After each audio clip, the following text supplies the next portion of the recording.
ነብዩላህ ያዕቁብ ለልጆቹ አለ ያ በኒየ ኢነላህ አስጠፋ ለኩሙዲን ፈላ ተሙቱነ ኢላ ወአንቱም ሙስሊሙን። ልጆቼ ሆይ አለ ነብዩላህ ያዕቁብ ልጆቼ ሆይ አላህ ሱብሓነሁ ወተዓላ ዲነል ኢስላምን መርጦላችኋል። አደራ ሙስሊሞች ሆናችሁ እንጂ እንዳትሞቱ አደራችሁን አላቸው። ፈሰላሙላሂ ዐለይኩም ወረሕመቱላሂ ወበረካቱ። ኢንሻአላህ አዩሀል ሙስሊሙን አዩሀ ሷኢሙን አልቃኢሙን የአላህ ሱብሓነሁ ወተዓላ ፍቃድ ከሆነ ስለ ዲናችን አንዳንድ ነጥቦችን እንነጋገራለን ኢንሻአላህ። በአላህ ሱብሓነሁ ወተዓላ ረድኤት በአላህ በረከት አላህ በሰጠን ታላቅ ጸጋ ረመዳንን በመጾም የተለያዩ ለውጦችን በማምጣትና ውስጣችን ዲን በመናፈቅ የዲን ፍቅር የሱና ፍቅር የዒባዳ ፍቅር ውስጣችን ሰበብ ሆኖልን በረመዳን አማካኝነት ይሄው አለ። አልሐምዱሊላህ አልሐምዱሊላህ ነሕመዱላህ ተዓላ ለኒዓሚ። ስለዚህ እስኪ በዚህ በዲን ላይ መዘውተርና መቀጠል እንዳለብን እስቲቃማ እንዳልነው ሁሉ ሰባት አለዲን አሰባቱ አለዲን በዲናችን ላይ መርጋት በዲናችን ላይ እርግጠኛ መሆን በዲናችን ላይ መጽናት በዲናችን ላይ ቀጣይነት ያለን መሆን እንዳለብን ይሄንን እንነጋገራለን ኢንሻአላህ። ሰባት አለዲን አስፈላጊ ነው። በዲን ላይ መጽናት በዲን ላይ መቀጠል ዋናው ነገር ሰባት ነው። ትልቁ ነገር ሰባት ነው። ቁም ነገሩ መጽናት ነው። ዲን ላይ እስከ ጥግ ድረስ መጓዝ ነው። ይህ ዋና አስፈላጊ ነገር ነው። ኢንሻአላህ ሰባትን የሚከለክሉ ነጥቦችና ለሰባት ዲን ላይ ጽናት እንዲኖረን የሚጋብዙና ምክንያት የሚሆኑ ነገራቶችን ሁለቱም በተቃራኒ አቅጣጫ እናያቸዋለን ኢንሻአላህ። አላህ ሱብሓነሁ ወተዓላ ሰባትን በተመለከተ በተለያዩ አናቅጾች ነግሮናል። ቃለ ያዕቁብ ሊበኒ ነብዩላህ ያዕቁብ ለልጆቹ አለ ያ በኒየ ኢነላህ አስጠፋ ለኩሙዲን ፈላ ተሙቱነ ኢላ ወአንቱም ሙስሊሙን። ልጆቼ ሆይ አለ ነብዩላህ ያዕቁብ ልጆቼ ሆይ አላህ ሱብሓነሁ ወተዓላ ዲነል ኢስላምን መርጦላችኋል። አደራ ሙስሊሞች ሆናችሁ እንጂ እንዳትሞቱ አደራችሁን አላቸው። የመጽናት የመምረጥ በዚህ ዲን ላይ የመጓዝ ምርጫ አለ። መጨረሻችን ሊያምር ዘንዳ መጨረሻ ላይ በዲን ላይ ልንሞት ዘንዳ በዲን ላይ መኖር ነው። በዲን ላይ መኖር ነው አደራ ብሎ ነብዩላህ ያዕቁብ ለልጆቹ ያስተላለፈው መልእክት ነው። ልጆቼ ሆይ ኢነላህ አስጠፋ ለኩሙዲን አላህ ሱብሓነሁ ወተዓላ ለእናንተ ሃይማኖትን እስልምናን መርጦላችኋልና ፈላ ተሙቱነ ኢላ ወአንቱም ሙስሊሙን እናንተ ሙስሊሞች ለአላህ እጅ ሰጥታችሁ እንጂ እንዳትሞቱ አደራችሁን ልጆቼ ሆይ አላቸው። ነብዩላህ ያዕቁብ ለአብናኢ ለልጆቹ ይህንን መልእክት አስተላልፏል። ዲን ላይ መጽናት አለብን። ይህንን መዘጋት የለብንም። አጀማመር ሳይሆን አጨራረስ ነው ይላሉ አህሉል ዒልም። አዎ ዋናው ጾሙንም ጀምረነዋል፣ ዒባዳውን ጀምረነዋል፣ ስግደቱን ጀምረነዋል፣ ዒባዳ ዚክርን ጀምረናል፣ ቲላወተል ቁርአን ጀምረናል። ነገር ግን በጀመርንበት ነገር ላይ መቀጠል፣ አቂዳችን ላይ መጽናት፣ ዒባዳችን ላይ መጽናት፣ ዚክራችን ላይ መጽናት፣ ሁሉንም ነገር እጥግ ለማድረስ መበርታት ነው ኢንሻአላህ። ለዚህ ደግሞ የተለያዩ ፈተናዎች አሉ። ምናልባትም ከሰባት ካለንበት ጽናት ሊያፈናቅሉን የሚችሉ የተለያዩ ጉዳዮች አሉ። የሰው ልጅ ለፈተና የተጋለጠ ነው። በዱንያ ይፈተናል። ወንድ ልጅ በሴት ይፈተናል። ሴት በወንድ ትፈተናለች። በዱንያ ማሸብረቅ እንፈተናለን። በተለያየ በምቀኝነት፣ በውሸት፣ በሪያሳ ፍላጎት በተለያየ ነገር እንፈተናለን። ይህንን ፈተና ማለፍ ነው። ሰባተ አለዲን ዲን ላይ መጽናት ማለት የደረሰብንን አደጋ ሁሉ መወጣት፣ ፈተናውን ማለፍ፣ ጥግ መድረስ ይሄ ነው። ከማ ፊ ሙስተድረኪ አልሐኪም ቢሰነድ ሰሒህ صححه العلامة الألباني رحمه الله في صحيح الجامع من حديث عبد الله ابن عمر رضي الله تعالى عنه يقول قال رسول الله صلى الله عليه وسلم ملائكة النبي عليه الصلاة والسلام بلوان إن الإيمان لا يخلق في جوف أحدكم كما يخلق الثوب فسألوا الله تعالى أن يجدد الإيمان في قلوبكم ملائكة النبي عليه الصلاة والسلام እያንዳንዳችሁ ውስጥ አሉ እምነት ያረጃል في جوف أحدكم አንዳችሁ ውስጥ እምነት ያረጃል አሉ ይተናል የተለያየ እንከን ይፈጠርበታል ማርጀት የተለያየ ነገር ይፈጠርበታል ከማ يخلق الثوب ልብስ እንደሚያረጅ ሁሉ እምነትም ያረጃል ውስጥ ላይ ስለዚህ ፈሰሉላህ ተዓላ አዩጀዲደ ለኩም ኢማናችሁን አላህ እንዲያድስላችሁ ልባችሁ ውስጥ ለምኑ። ያ አላህ አንተ ኢማኔን አድስልኝ ያ አላህ። ምክንያቱም በተለያዩ ፈተናዎች የመቀደድ የመበላሸት የማርጀት ይህ አይነት ክስተት ይከሰታል። አንድ ሰው በያዛት አቋም ላይ እስከ መጨረሻ ይሄዳል ማለት አይደለም። ይህ በአላህ እጅ ነው፣ አላህን እንጠይቀው። ይህ በአላህ እጅ ነው፣ አላህን እንለምነው። ያ አላህ አንተ ስጠን፣ ኢማናችንን ጥግ አድርስልን፣ ኢማናችንን አድስልን ያ አላህ እያልን እንጠይቀው። ምክንያቱም የሰው ልጆች እምነት ምን ይሆናል? ይበናል፣ ይተናል፣ ይሸረሸራል፣ ይጎድፋል፣ ያረጃል፣ ብዙ ነገር ይደርስበታል። ከማቁል አህሉል ዒልም አህሉ ሱነቲ ወልጀማዓዎች እንደሚሉ አልኢማኑ የዝዳዱ ቢጧዓ ወየንቁሱ ቢልማዕሲያ፣ ኢማን በጧዓ ይጨምራል፣ በወንጀል ይቀንሳል እንዳሉት ማለት ነው። ኢማን ይቀንሳል። ኢማናችን መቀነስ ማለት ማርጀት ማለት ነው። ኢማን መሸርሸር ማለት ነው ማርጀት ማለት። ስለዚህ ነብዩ አለይሂ ሰላቱ ወሰለም በሐዲሳቸው ነግረውናል። ይህ ኢማናችን ይህ እምነታችን ጥግ ሊደርስ አዲስ እንደሆነ እንደተወለወለ እንደጸዳ እንዳማረበት ጥግ ሊደርስ ዘንዳ አላህን መጠየቅ አለብን። ፈሰሉላህ አዩጀዲደ ኢማነኩም ፊ ቁሉቢኩም፣ በኢማናችሁን ልባችሁ ውስጥ እንዲያድስላችሁ ያ አላህ ብላችሁ አላህን ጠይቁት ብለዋል ነብዩ አለይሂ ሰላቱ ወሰላም። ለኢማን አደጋ ውስጥ ጥያቄ ምልክት ውስጥ ገቢ ከሚሆኑ ነገራቶች ወይንም ደግሞ ከከልካይ ነገራቶች ሰባትን ከሚከለክሉ የሰው ልጅን ከኢማን የሚያፈናቅሉ የተለያዩ ክስተቶች አሉ። አንደኛ ልታሰምሩልኝና ልትይዙልኝ የምፈልገው አንደኛው ምንድነው? አዩሃል ሙስሊሙን ጡሉል አመል፣ ምኞትን ማስረዘም። እኖራለሁ ሰው ሞተ ከኔ ሞተ ሲባል እኔ ግን እኖራለሁ፣ ሰው እንደዚህ ሆነ ሲባል እኔ ግን እኖራለሁ፣ ሰው እኮ አደጋ ደረሰበት እኔ ግን ደህና ነኝ፣ እኔ እኖራለሁ፣ እወልዳለሁ፣ እከብዳለሁ፣ ገና ቤት እሰራለሁ፣ ገና ትልቅ ፕላን አለኝ፣ ገና ትልቅ ራዕይ አለኝ እያሉ ረጅም ምኞት ረጅም ግብአት ማሰብ፣ ይህ አንዱ ለአደጋ ከተባት ከሚያፈናቅሉ ነገራቶች አንዱ የመሰረት ድንጋይ ነው። ይሄ ነው በጣም አደገኛው። የሰው ልጆች ስህተት ውስጥ የሰው ልጆች በገንዘብ የሚታለሉት፣ የሰው ልጆች በሴት የሚታለሉት፣ የሰው ልጅ በሪያሳ በክብር የሚታለሉት ዘላለም እኖራለሁ እኔ እኖራለሁ ነው። እኖራለሁ ገና ስንት ግብአት አለኝ፣ ገና ስንት ዓላማ አለኝ፣ ገና ስንት ፕላን አለኝ።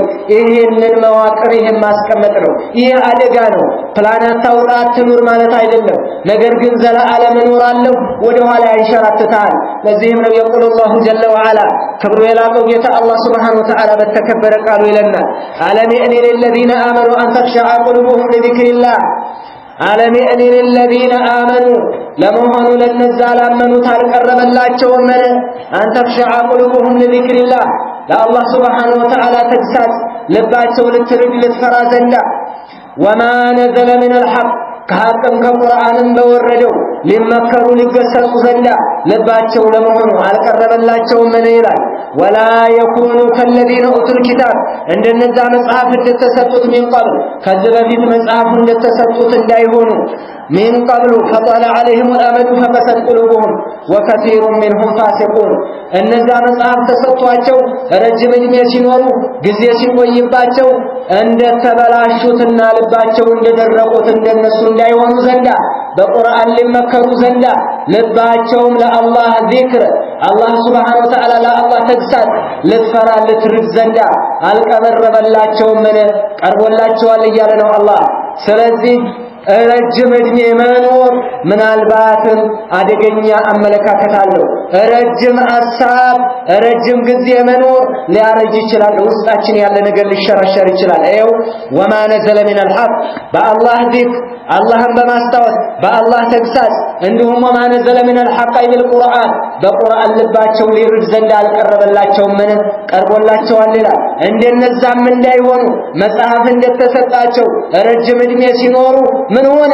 ፈቀሰት ቁሉቡሁም ልባቸው አመፀች፣ ልብ ደረቀች። እንደነዛ እንዳይሆኑ አልቀረበላቸውም ቀርቦላቸዋል ይላል አላህ ሱብሓነሁ ወተዓላ። ረጅም ዕድሜ መኖር ይሄን ያመጣል። ምናልባትም ሳንኖር እንኖራለን ብለን በምናስበው ፕላን አደጋ ውስጥ ልንገባ እንችላለን። ስለዚህ ረጅም ግብአት ረጅም ዓላማ ረጅም ፕላን ረጅም ቀንትን የተለያዩ ነገራቶችን ማውጣት ለዚህ ሊዳርግ ይችላል ልብ ሊደርቅ ይችላል አህባቢ ለዚህም ነው يذكر عن الفضيل ابن عياض رحمه الله يبين لنا كما في البداية والنهاية ታላቁ ዓሊም ኢብኑ ከሲር ረሂመሁላህ እንደተናገሩት ምን ይላሉ الفضيل ابن عياض يوما من الايام ይህ ሰው ካነ ሻጢራ قاطعا للطريق መንገድ ቆራጭ ሽፍታ ነበር ይህ ሰው በጣም የሚገርም ሽፍታ ማለት ነው الفضيل ابن عياض ታላቁ ኢማም ይህ ኢማም ምን ነበር ሽፍታ ነበር ሐታ ራሱ ሴቶች ልጆቻቸውን ያስፈራሩበት ነበር ይባላል መጣል ጅቡ እንደሚባለው الفضيل ابن عياض ይመጣልሃል ዝም ይላሉ ህፃናቶች ይፈራሉ ምክንያቱም ተነግሯቸዋል ልክ የጅብን አስፈሪነት ጅብን ነክሷቸው አይተውት አይደለም ጅቡ መጣል ሲባል የሚደነግጡ ቴረሩ መጀመሪያ ተለቆባቸዋል እንደዚሁ የዚህ ታሪክ በከተማ ውስጥ ነብሷል ስለዚህም በጣም ያስፈራሩባቸው ነበር ይባላል يوم من الايام كان يتعشق جاريه የሆነችን ልጅ ያፈቅራል ያው በመጥፎ ነገር ማለት ነው በመጥፎ መንገድ በመጥፎራትና ፈበይነማ ተለይላ ከለታት አንድ ቀን የተሰወሩ እጅዳ ግድግዳ ላይ የተንጠለጠለ ያለ እሷ ጋር ይገባ فسمع قارئا يقرأ ይችን አንቀጽ አንድ አንባቢ ሲያነብ ይሰማል እየሰገደ ነው ያንኛው ለሊት ሶላት እየሰገደ ነው ይሄንኛው ደግሞ ወደ ሆነ ቦታ እየተጓዘ ነው ምን العجب ይሄንን ይሰማል ምን ዓለም እኔ للذين آمنوا أن تخشع قلوبهم لذكر الله وما نزل من الحق ለመሆኑ ለነዛ ሰዎች አልቀረበላቸውም ለነማን ለነዛ ሰዎች ላመኑ ሰዎች አልቀረበላቸውም ልባቸው ለአላህ Subhanahu Wa Ta'ala ذكر ተግሳጽ ልትርግ ዘንዳ وما نزل من الحق كحق በወረደው በቁርአን ለሱም ልባቸው ልትፈራ ዘንዳ ይህ አልደረሰላቸው ማልቀረበላቸው ቀርቦላቸዋል የሚለውን አንቀጽ ሲቀራ ሰማው በላ እንዴት አቀርቧል እያለ በወጣበትን ግርግዳ እንደገና ተመለሰ ወደ መሬት ይታላቅ ሰው ማለት ነው መጨረሻ ላይ አያቲቻ አንቀጽ ልቡ ገባች አንቀጽ የሽፍቶችን ልብ ሳይቀር የሰነጠቀ ነው የቁርአን አያ እንዴ فكيف لا يدخل في قلوبنا ልባችን ገብቶ ልባችንን እንዴት አይሸረሽርም እንዴት አይነካው እንዴት አይደማመኛል እንዴት አይነካው እንዴት ሰንጥቆ አይገባ ለምን አይረስም በቁርአን አያ ይኸው የሽፍቶች እንኳን ልብ የተነካበት ነው ይህ ሰው فنزل ورد فتاب الى الله ورجع الى الله ወደ አላህ ተመለሰ فكان احد العباد والزهاد ከዒባዶች ከአላህ ባሮች ከዙሃዶቹ ተርታ አንዱ ሆነ فكان احد ائمه الروايه ከሐዲስ ዘገባ ከዘጋቢ ሰዎች ውስጥ አንዱና ግንባር ቀደም ሆነ ከታላላቅ ዑለማዎች ተርታ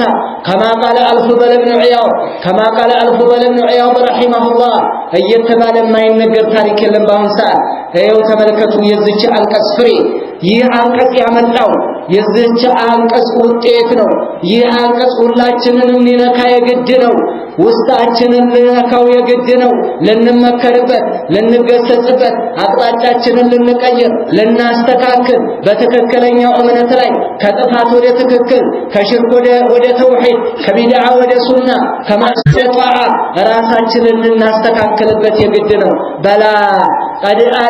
በላ አነ ያንን ልንመለስ የግድ ነው كما فعل السلف الصالح ይህ ነው ጡሉል አመል በጣም አደጋ ነው አንደኛ ይሄ ነው የሰው ልጆችን አደጋ ውስጥ የከተተ የተወለዱ منه الكسل عن الطاعه والتصوف بالتوبه والرغبه في الدنيا والنسيان للآخرة والقسوة للقلب እነዚህን ሁሉ ወልዳል ረጅም እድሜ እኖራለሁ ገና ወልዳለሁ ገና ቤት እሰራለሁ ገና እንደዛ አደርጋለሁ ገና መች ተነካና ገና ነው ገና እያሉ ማለት ምንን ይወልዳል ይሄንን ያመጣል ስንፍና ዛሬ ነገ ተውበት አደርጋለሁ የሚለውን ያመጣብናል የልብ ድርቅናን ያመጣል መሐበተ ዱንያን ማፍቀርን ያመጣል እነዚህ ሁሉ የሱ ልጆች ናቸው የጡለል አመል ረጅም እድሜ እኖራለሁ የሚለው የተስፋ ስንቅ ስንፍናን ይወልዳል ነገ ተውበት አደርጋለሁ የሚለውን ይወልዳል ነገ ተነጎዳ ቆይ ገና ላይፌ መጀመርኩትና አረ ገና ነው ገና መሽኖርኩና የሚለውን ያመጣል ዱንያ ፍቅር ይመጣል ከዛም በኋላ የዱንያ ፍቅር መጣ ማለት አለቀለ በቃ አለቀ ሁሉም ነገር ያልቅለታል የዱንያ ፍቅር ልብን ሸርሽሮ ከገባ አደጋ ነው يقول الله جل وعلا الله سبحانه وتعالى لنزل سوت لا ذرهم يأكلوا ويتمتعوا ويلهيهم الأمل فسوف يعلمون تواتوا محمد الذين كفروا أن الزايكادوا تنسوج تواتوا يأكلوا يمقبوا يبلوا أن فلقوا يبلوا يواجهوا بالدنيا لكايروا مقبل أن فلقوا يبلوا ويتمتعوا يجاساتوا بملاذ الدنيا بدنيا الآفاق نقر ينتقموا تواتوا إلى الله ويلهيهم والعمل يهرجم تسفاچو ያታላቸው ተዋቸው ለአኺራ ከመሰነቅ ለአኺራ ከመዘጋጀት ይልቅ ለዱንያ የሚያደርጉት ልፋት ተዋቸው ያታላቸው فسوف يعلمون የዛን ጊዜ ያውቁታል اذا لقوا